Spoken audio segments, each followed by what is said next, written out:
First, I want to apologize for not being there in person to share these thoughts with you. A very close friend and mentor from California passed away suddenly at age 62. His memorial service is today, and I needed to say my last goodbye to him. I wanted to share the vision of what the Personnel Committee is looking for in a permanent senior pastor. We want to find a man who can lead our church spiritually. We want to grow as members of Christ's body, and we look to our permanent senior pastor to bring unity to our church. When Jean and I adopted Casey and Jeffrey at age 6, we did not want to have two separate sets of kids. We made sure that all the children understood they were brothers and sisters in our home, and they all had rights, privileges, and responsibilities to the family, no more and no less because of the circumstances of their birth. The same is true of our church. Neither the English-speaking congregation nor the Chinese-speaking congregation is more important or deserving of more resources. We are one church, and we must share all that we have with each other and those we wish to reach out to. We are looking for a permanent senior pastor who will help us achieve this. We are not looking to find someone to deliver most of the sermons to the English congregation or someone to deliver most of their sermons to the Chinese-speaking congregation. It is our intention to continue the structure of an English-speaking associate pastor and a Chinese-speaking associate pastor who would deliver most messages to each group. We're looking for a permanent senior pastor who can speak occasionally to each group, and definitely who should be able to connect both personally and spiritually with both groups. Now I want to share a series of events that, when taken as a whole, reveal clearly to me how God works in our lives. I feel it's important to share this because, as humans, we tend to judge based on our own perspective. We forget to look at the big picture and listen for God's guidance through the words and actions of others. As you know, Pastor Choi is a dentist. He has been a bivocational pastor for several years because he was keeping his dental practice to give to his son, who is now in undergraduate school. A few months ago, Pastor Choi's son told him that he wanted to pursue medicine instead of dentistry. Suddenly, a burden was lifted from Pastor Choi, and he was no longer tied to his dental practice. A short time later, Pastor Choi was awakened in the night. God led him to the Bible, to Ezekiel 2. And he said to me, "Son of man, stand on your feet, and I will speak with you." And as he spoke to me, the Spirit entered into me and set me on my feet, and I heard him speaking to me.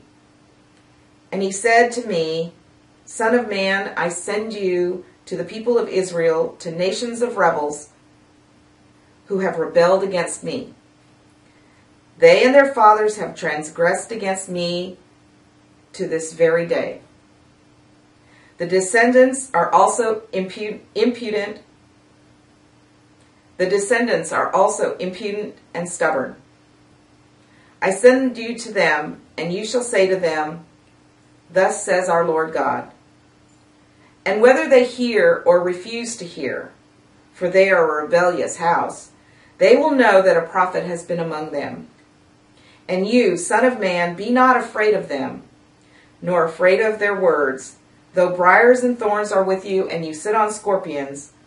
Be not afraid of their words, nor dismayed at their looks, for they are a rebellious house, and you shall speak my words to them, whether they hear or refuse to hear, for they are a rebellious house."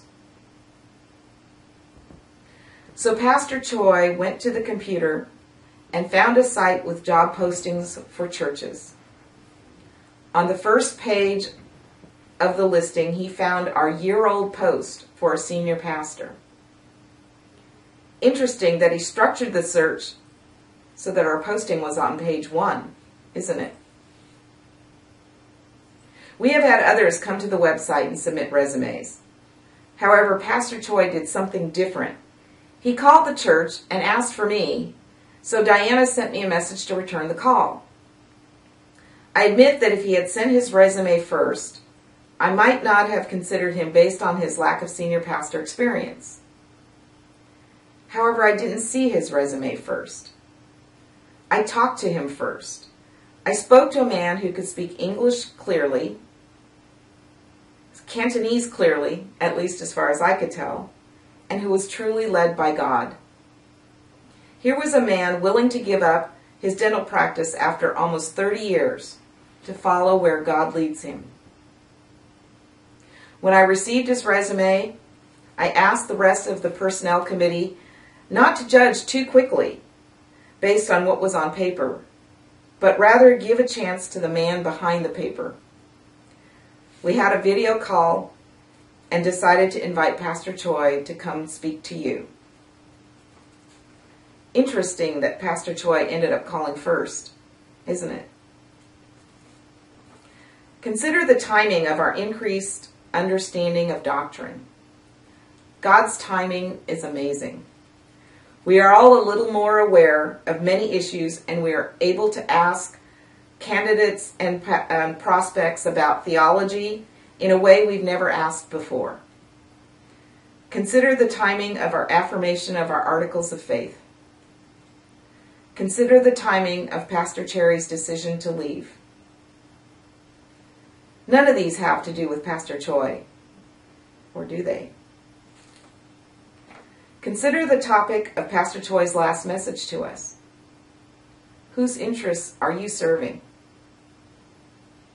I want to close with my favorite verse, Proverbs 3:5. Trust in the Lord with all your heart, and do not lean on your own understanding. In all your ways acknowledge him, and he will make straight your path. Pastor Choi will be visiting us again October 24th and 25th. He is still only a prospect, but many of you said you needed more time to assess him than one sermon. Consequently, we will have an informal Q&A session at the church Saturday, October 24th from 1 to 3 p.m. in the library, at my home on Saturday night from 5 to 8 p.m., and again Sunday at the FLC after lunch. We will have another formal Q&A session.